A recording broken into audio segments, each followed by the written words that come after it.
חכי שהוא יעבוד, טוב? אני רוצה כאן לבד. רגע, עכשיו ליאל. איתן, עכשיו ליאל.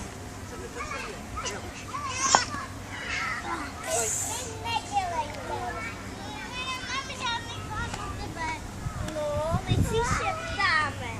יפה. עכשיו לבד? יאללה, עכשיו תנסי לבד. יאללה, את עושה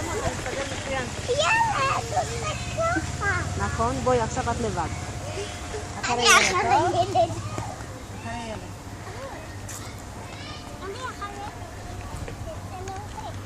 לא, עכשיו לבד. איתן, חכה שנייה, עד שיהיה לי יעבוד. חכה שנייה, תן לו זמן. תן לו.